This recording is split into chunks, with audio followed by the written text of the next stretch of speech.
What's up, YouTube? Your boy back once again with another sport topic, and today we're gonna talk some football. Houston Texans football. We here. We a couple days away from the season opener. Football is finally back. Houston Texans, Kansas City Chiefs, DeShaun Watson versus Patrick Mahomes, Part 3. And from being a day one Texan fan, this is something I've been waiting for the longest. And that's the Houston Texans kicking off the NFL season on Thursday Night Football. Now, of course, I would prefer this game to be played in Houston, because that means the Texans will be coming off a Super Bowl win. And also, I wish it was normal circumstances where you had regular fans in. I think Kansas City's still going to have some type of fans, but it's not going to be full capacity, of course, because of COVID-19. So that's a little bit unfortunate. It's not going to be normal circumstances. But still, football is back. You got two marquee quarterbacks. You got two top 5 quarterbacks in the NFL, both who just got paid, mind you, to big deals. I mean, you got Patrick Mahomes about a month and a half ago getting $500 million for his contract, and then DeShaun just got paid over the weekend. And if you actually go dollar for dollar for the first couple of years, DeShaun actually making more money than Patrick Mahomes is. You got Mahomes coming off a league MVP 2 years ago, the Super Bowl championship and the MVP. You got DeShaun, who started off his career as high as he did his rookie year, and then he's still showing you the type of star he is. And he's, of course, a bona fide franchise quarterback for the Houston Texans. So this is a perfect matchup. Don't get twisted. This is a marquee matchup. This is the reason why this game is on Thursday Night Football. It's not because people are Texan fans. It's because DeShaun Watson, Patrick Mahomes, DeShaun Watson, however you want to slice it. And it's good for me because these are my two favorite players. You know, I'm a diehard Texan fan, so of course I'm a DeShaun Watson fan. I'm also a diehard Texas Tech fan. Been watching Patrick Mahomes since he was 18 years old. So to see these two marquee guys match up, this is something that is worth watching. Even if you're not a Texan or a Chief fan, if you're just a fan of football, this is definitely the game to watch. This is definitely how you start off the NFL season, by watching these two marquee quarterbacks. And let's talk about the last 2 times these guys were on the field, because like I said, this is part 3. You already know what it is. Texans up 24-0, but the final score, Kansas City 51, Texans 31. I know it is the last time we seen the Texans on the field, and it was the last time these two teams played, so we got to talk about it, because that game is basically the basis of what this game is and why this team is the way it is going forward. We're going to break it down. So we're going to talk about this. So the last time these guys on the field, and they, like I said, these guys played head up, we had DeShaun Watson was 31 completions off of 52 attempts for a completion percentage of 59.6. Not terrible, but not good as well from a completion percentage standpoint. Had 388 yards, 2 touchdowns, no interceptions, 4 sacks. Had a quarterback rating of 95.7, so that's pretty good. Then he had 6 rush attempts for 37 yards and a touchdown. Now, Patrick Mahomes had 23 pass attempts off of 35 attempts. He had 23 completions off of 35 attempts for a completion percentage of 65.7, 321 yards, 5 touchdowns, no sacks, a quarterback rating of 134.6. And he actually led Kansas City in rushing with 7 rush attempts for 53 yards, no touchdowns, and also had a fumble. And to say that DeShaun Watson played terrible in that game, I've heard some people say DeShaun Watson didn't play well in that game, is wrong. A guy, if you just tell me a guy got over 350 yards, 2 touchdowns, a passer rating of over 95%, a quarterback rating over 95, and had no turnovers, had no interceptions, no fumbles, and also had a rushing touchdown, and had a 24-0 lead, you thinking he gonna blow somebody out, not get blown out. And the problem is, can the Texans get pressure on Mahomes? Because like I said, Mahomes had 0 sacks, had 5 touchdowns. Not only were the Texans up 24-0 in the second quarter, the Texans were down 28 to 24 at halftime. That's not DeShaun Watson's fault, and I'm explaining to you why that's not DeShaun Watson's fault, and also explain why that was the basis and the reason why the team went under a facelift under the offseason, and they basically went on the facelift for this moment. But like I said, we already know it is. It's DeShaun versus Pat. And before I break down this, I want to talk about something because I seen something today. I think it was on Speak for Yourself. They were talking about can DeShaun and Patrick Mahomes be the next Tom Brady and Peyton Manning rivalry? I've been saying that since 2 years ago that they would be, mind you, but they were like no, but their reasoning for no didn't make any sense. Marcellus Wiley one said that the Texans is really not it's not DeShaun Watson the Texans, it's actually Lamar Jackson. Lamar Jackson, the Ravens are actually the rival to the Chiefs and Patrick Mahomes because now check this out. Now stay with me. Check this. Peep this game because it took Peyton Manning a while to win the playoffs, and because Lamar Jackson has not won a playoff game yet, that puts him more in the Peyton Manning realm because DeShaun's already won a playoff game. So you're punishing DeShaun. So DeShaun can't be a rival because he actually has some level of playoff success. That doesn't make any sense. That's asinine, mind you. And also said that the Texans and DeShaun Watson were more like Phillip Rivers and the Chargers. How? Because he also says because a team that does good in the regular season but falls short in the playoffs. But wouldn't that be the Ravens? Because the Ravens had the number 1 seed. The Ravens were 13-3. I know a Charger team that was 14-2 and lost in the first round of the playoffs. Yeah, remember that? I think it was LaDainian Thompson MVP season, if I'm not mistaken. So I don't see how did Phillip if that argument that he was making actually more fitted Lamar Jackson and the Ravens. And I'm not trying to throw any shade and any slight at the Ravens and Lamar Jackson by any stretch. I'm just saying that comparison doesn't make any sense. Then also talking about like a rivalry is more talking about. He said rivalry is more so to the lesser team, and talking about that the team that's the better team doesn't really consider a rivalry, and talking about like the Chiefs. They already gave the Chiefs an out. Talking about the Chiefs in the Texans are more so like big brother, little brother. Like this is the big brother, little brother because. Oh, the Texans can get them in the regular season, but we already know who wins when it counts. And then in that same breath, talk about like when it came to Manning and Mahomes, when it came to Manning and Tom Brady, they were throwing heavyweight blows, back and forth. Talking about Peyton Manning lost the first 6 games to Tom Brady, but then the next 11 he was 6 out of 5. I'm like, hold on, wait, time out. So how was it a rivalry? If he was 0-6 the first 6 games, DeShaun and Pat didn't already split. They'd already 1-for-1. So wouldn't that be more so online to be a rivalry than being down 0-6? I'm just saying. And like I said, they gave an out talking about y'all might get us in the regular season, but we know who's gonna win when it counts. So basically, if the Texans happen to win on Thursday, they just gonna say. It was a regular season game. So they already threw that out there. Just mind you, so everybody knows that out is already out there for Kansas, for people in the national media. They already got that out there that if the Texans do win, they're gonna sit on here on Friday morning and say that the Texans it's a regular season game, it's a season open, it don't really matter. We already know who's gonna win in the playoffs. So basically the game shouldn't matter. So they might as well just give us a dub then if that's the case. But we ain't through yet. We still talking. So, when I went back and watched the game, I watched both games. When I went back and watched that playoff game, like I said, DeShaun Watson was up 24-0. That's when I felt they lost the game. By mind you, I said this after the game, but when Bill O'Brien kicked that field goal, we knew the game was up. So after that, the Kansas City scores a touchdown. DeShaun gets the ball back. Only up, he was up 24-7. That's when they go for the fake punt. Don't get the fake punt. The next time DeShaun Watson touched the ball, he was up 24. He was up 24-7. The next time he touched the ball, he's only up 24-21. And then the next time he touched the ball, he's down by 4. And he has the ball, drives the Texans downfield and puts Fairbairn in the field goal range. Fairbairn missed the field goal, and then all shit break loose. So that is the moment. Then I think in that moment, that's when Bill O'Brien said, I have to change this offense. It was 2 plays in that game that I think Bill O'Brien got rid of Hopkins in that game. And it's two plays that stick out to me why I say that.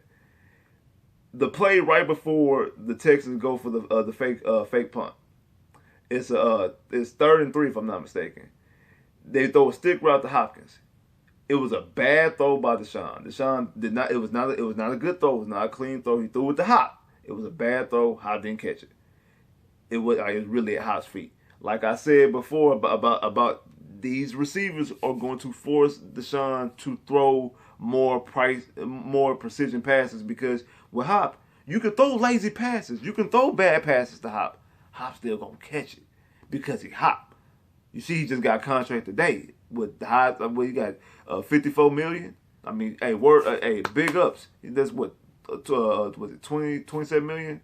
27 million per year off the 2-year extension. So good job by Hop. He deserved every penny of it. But he throws a bad pass to Hop because, like I say, Hop can catch anything. You throw it in the area, Hop gonna snag it. You don't have to be good clean throws. And like I said, it's not a bash to DeShaun segment because every quarterback gonna have bad passes. Every receiver gonna drop balls. Every running back gonna fumble. Every defensive player gonna miss a tackle. Things like that. Every corner and safety gonna get called for pass interference. Those things, it just happens. It's part of life. It's part of football. But it is going to. He can't get away with throwing bad passes in key moments. So that's a problem right there. And then DeShaun gets the ball back. Like I said, they down. They up by 3. The Texans are actually moving the football. And it's 3rd and 13, something like that. 3rd and 13. DeShaun Watson has a wide. He has Will Fuller on the corner route. Will Fuller is wide open. Will Fuller beats his man wide open. He has Hop. I don't know if I don't know exactly what the route was. I don't know if it was a slant. If it was a dig. I mean not dig. I don't know if it was a slant or a corner route. But he had Hop in the middle, and I think it was a slant. He had Hop, but Hop was double covered, and he still threw the Hop. Hop didn't catch it. Honey Badger knocked the ball out and forced the Texans to punt. But he had Will Fuller wide open. He had Fuller wide open. And then I went back and looked at it again, and it wasn't that Will Fuller was open because he was throwing the ball to Hop in the corner, was going over to Will Fuller. Leaving Will Fuller and going over to Hop. Will Fuller beat his man. There was no safety over the top. Will Fuller beat his man. Will Fuller would have had. Will Fuller gave you the better chance. One that was deeper downfield for one. Will Fuller might have. Be honest, Will Fuller, if he could have caught it before he got to the sideline, he might score a touchdown. But he had Will Fuller wide open, and it was just he was targeting Hop, and I think that's when Bill O'Brien's like, yeah, he does lean on Hop a little bit too much. And the main thing is that when he seen how quick that Chiefs offense was striking and knew that he couldn't match him blow for blow. He knew he couldn't match the Kansas City Chiefs blow for blow. That's when he decided, that's the reason why he looked the way he looked. Because I know we were all talking about he looked unconcerned during the playoff game. Because we were under the speculation. He knew he fucked up. He basically said, I fucked up, man. I'm about to get fired. He knew that he wasn't going to get fired. And he knew that he was a general manager. He knew what he was about to do. He knew he was about to can get rid of this offense the way it's constructed and add as much speed as he wants to. Even though I do believe it's a misconception that Cooks is replacing Hopkins, because we got Brandon Cooks damn near a month and a half after we traded away Hopkins. We didn't know Brandon Cooks was going to be available, but that's neither here nor there. But I knew he wanted to make this offense centered around more speed and able for DeShaun Watson to throw the football to everybody out there on the field. That's why you bring in a David Johnson. That's why you continue to keep Duke Johnson. That's why you have a Kenny Stills. That's why you bring in a Randall Cobb. That's the reason why I think we're going to play more tight ends as passers. I mean, as receiving threats more so as blockers. So we seeing what's going on right here, and that's why I think that this Texans offense is going to be able to match Kansas City damn near blow for blow. Now, the problem is, can the Texans defense hold up? Because in the games the Texans won, the Texans were able to run the football a lot. They were able to run the football very effectively. They did not run the football effectively against Kansas City in the playoff game. The reason why is because I think they kind of got out of their game plan. I think Bill O'Brien panicked and wanted to try to match blow for blow and really couldn't do it with that junction, with that version of the Texans offense. I don't think he could have matched them blow for blow. So that's the reason why he kind of went away from the running game and tried to match them blow for blow instead of, I mean, you up 24-7. You up 24-21. Run the football with Carlos Hyde. Try to slow their offense down by keeping Patrick Mahomes and Travis Kelce and Tyreek Hill on the sideline, and you score points that way. That worked week 6. It worked perfectly fine. Carlos Hyde had over 150 yards. Should have had over 100. Should have had over 200 yards. He left some yards on the field because his damn shirt. People kept on holding on to his damn shirt. So that's something that Kansas City has not fixed. They have not fixed their running game. So can Duke Johnson, can David Johnson be effective? Yeah, I know how I feel. I feel that the running back position is the biggest question mark. That's my biggest concern. It's not even the secondary. Even though the secondary is a big concern, we're going to talk about that. But my biggest concern is really this ground game. Can this ground game do enough? I think it could do something with DeShaun Watson, especially if you use DeShaun Watson and run the football effectively. Because remember, that game that we won, DeShaun Watson had 2 rushing touchdowns. And also had a rushing touchdown in the playoff game. So if you use DeShaun Watson effectively, I think that can open up. I think the speed can open up things for David Johnson. I think you can have both David and Duke Johnson, and you really don't know what you're going to do because they both good pass catchers. I feel that David Johnson's a better pass catcher in this juncture in his career than a running back. And that actually might help him as a running threat because the defense might feel the same way, and that might open up some running lanes, and maybe he can be a little bit more effective in the ground game. But in the defense, you got to get pressure on Mahomes. You got to, because the first couple of drives, the Texans actually got pressure on Mahomes. They got, even though we didn't get any sacks, but they got some hurries. They forced some bad throws. Even though I know a lot of those catches were drops. Travis Kelce, Tyreek Hill, Hardman, they dropped a lot of passes. But the reason why they dropped some of them passes is because some of those throws were bad throws. You got some hurries in the first 2 to 3 drives on the Chiefs. But when that second quarter hit, no more pressure. And Mahomes able to sit there all day. And you let Mahomes sit there all day with that type of offense, he's going to pick you apart. And especially with that secondary on the back end. No Garyon Conley. Garyon Conley's on injury reserve. He's going to be missing for at the very least, the first 3 games. So is who's going to be the starting safety? Is it going to be Eric Murray? Is it even going to be A.J. Moore? Because right now, I know it's definitely not going to be Lyon Johnson because Lyon Johnson's going to have to play the other corner. And now that means it's Hargrave's going to get some more slack. I know the rookie that we drafted, John Reed, he's been having a good camp, even though I feel he's more so of a project. But they've been talking a lot of good things about him. Now he's going to get thrown to the wolves to go up against this offense. You're going to get the most potent offense in the NFL. He's going to get some playing time because there's no Garyon Conley, so he's going to get some playing time. You're going to be throwing in Keon Crossan. You're going to be throwing in Phillip Gaines. You're going to be throwing in all these guys in the mix. So the only guy in the secondary that you really truly trust is Justin Reed. But Justin Reed this time around is fully healthy because all last season he was playing on the bum shoulder because of the car accident, remember? So he played all last year with a bum torn shoulder. He ain't got that problem this year.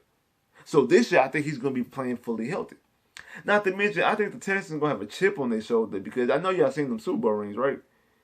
Inside of them, they got the Texans logo, the Titans logo, and the 49ers logo. And underneath their logo, they got in parentheses 10 under the 49ers, 10 under the Titans, 24 under the Texans. And on top, 51-31. The final score of the Titans game and the final score of the Super Bowl. Showing that these teams had us down. But we came back and won. I get it. Y'all won the Super Bowl. Y'all can say whatever y'all want to. Y'all can do whatever it is y'all want to. Y'all won the Super Bowl. Y'all won that right. We get it. We understand it. But man, if that ain't a slap in the face, if that don't get you excited, especially if you played on this team, especially if you were on that field in Kansas City, in Arrowhead, when you was up 24-0 and let that game slip through your fingers. If that don't get you ready to go on the season opener, I don't think nothing's going to get you ready to go on. Then why are you even playing football, to be honest with you? If that don't get you going, like, bet. That's how they really feel? That's how they really feel. There's no shot. The Texans won division 2 years in a row. Everybody claims the Texans. Everybody knows the Texans are the best quarterback in the division. But if you go back and look, I know the Titans made the AFC Championship game. Titans are the favorite, and even the Colts are the favorite, not the Texans. I know a lot of that's because of Bill O'Brien. I know a lot of that's because they traded Hopkins. I get it. I understand that. I understand not trusting Bill O'Brien. I get that you feel the offense is going to take a dip because you don't have DeAndre Hopkins. I understand it. Even though like I said before, I would much rather have Hopkins than Brandon Cooks, than Randall Cobb, than the combination of the two. But these group of receivers, with Will Fuller, Brandon Cooks, Stills, and Cobb even, because Cobb is basically your safety blanket. He's the guy who gives you the tough yards. Fits DeShaun Watson more. Remember, I said this before. DeShaun Watson led the NFL with completed passes over 30 yards. He had 33. Second was Jameis Winston at 31. Third was Patrick Mahomes at 30. Now, I know people going to say Patrick Mahomes missed some time because he got hurt. I get that. That's also true. But Deshaun also missed the last game of the season because we didn't play. The Chiefs played the last game of the season because they needed to be the second seed. The Texans didn't play the Texans starters didn't play the last game of the season. So if that game against the Titans was a meaningful game, I'm pretty sure those numbers would go up. So I think Deshaun still would have led the NFL with passing completions over 30 yards. I believe that. So he's one of the NFL's best deep ball throwers. Even though Patrick Mahomes has a better arm, people get that misconstrued about when it comes to arm strength. The arm strength is not predicated on how far you throw the ball, even though, yes, there is a measure of arm strength. But most time people show off their arms when they throwing and fitting and stuff in the tight windows, when they throwing across their body and it's a flick of the wrist, not bombing it 50 yards downfield. Even though there is a form of arm strength, and if you have a stronger arm, you can throw it farther. I understand that and get that, but people really show their arm when they throwing in the tight windows, when they fit in the tight windows, when they zip line and stuff like that. Deshaun Watson is one of the NFL's best deep throwers. Like, if you go look at his deep throws, like the way that ball come out is one of the best deep throws in the NFL. But there's something else I want to bring up because a lot of predictions have been slated. I'm going to bring these up. Mind you, all these are Kansas City wins, by the way. 35-28, Kansas City. Okay, cool. 31-24, Kansas City. All right. 41-27. Damn. Okay. 45-24. Damn. 30-16. 31-14. 53-20. Those are all the predictions for the game on Thursday. Chiefs win 35-28. Chiefs win 34-24. Chiefs win 41-27. Chiefs win 45-24. Chiefs win 30-16. Chiefs win 31-14. Chiefs win 53-20. Those are the predictions going into this game for the Houston Texans. Only 2 of them were decent games. The rest of them, they were blowouts, and then a couple of them were just like only 14, 16 points. Like, wow, the Texans ain't going to get no. But then, like, 53-20. Just like, again, that combined with the whole rain situation, you got to be like, okay, bet. You got to walk into the situation like, okay, bet. Cool. That's what's up. It's game time. I mean, ain't no more talking. like Birdman say, I'm done talking. Ain't no more talking. It's put up or shut up. Like I said, it's Deshaun, it's Pat, it's part 3. I don't care what nobody say. This this is the rivalry of the NFL. This is the future rivalry of the NFL. Even if the Texans are not Super Bowl contender this year, this is the rivalry in the NFL because it's always going off of quarterbacks. And these are the 2 marquee quarterbacks in the NFL. In my personal opinion, I think DeShaun Watson is, I'm going to give him 3rd. Because I'll put Pat, I can understand Russell Wilson too, and then and then DeShaun's right there. DeShaun's playing at a better level right now than Aaron Rodgers. He's a better quarterback than Lamar Jackson. Even though Lamar Jackson won the MVP, key word in my sense is quarterback. At this juncture of his career, he's a better player than Breeze and Tom Brady. Go back and look at Breeze and Tom Brady at the end of the year. They tailed off. And Breeze has been doing this for the past 2 years. Last year and the year before. Breeze has tailed off at the end. I gave him a pass last year. I mean, the year before. Because he was actually I predicted the Saints to go to the Super Bowl. But last year, when you watched last year, Breeze tailed off towards the end. Tom Brady didn't play well all last year, and we're going to see exactly how he look in Tampa Bay with all these new weapons. But that's how I feel. I think these are definitely top 5 quarterbacks. In my opinion, top 3, you can even make the case for top 2, because I can make the case that DeShaun Watson is playing at a better level than Russell Wilson. But I'm not going to argue, because Russell Wilson is playing at an extremely high level. So that's exactly what I see going on. I predict the Texans to win 34-31, Houston Texans. And surprisingly enough, I think the game is going to end because the defense is going to make a stop while Patrick Mahomes trying to make a game-winning drive. I think DeShaun's going to get a game. I think DeShaun's going to drive, take the lead, and then I think the defense is going to hold up and make a play. Not just hold up. I think the defense is going to make a play to win the game while Patrick Mahomes is trying to come back and have a player come back. And I think the noise is going to be either it's a regular season game, don't give the Texans too much credit, or people are going to be very surprised, and it's going to be week 1, start 1 of DeShaun Watson's MVP campaign for 2020. Like, share, subscribe if you haven't, comment below if you haven't, click that bell, get more videos. I holla.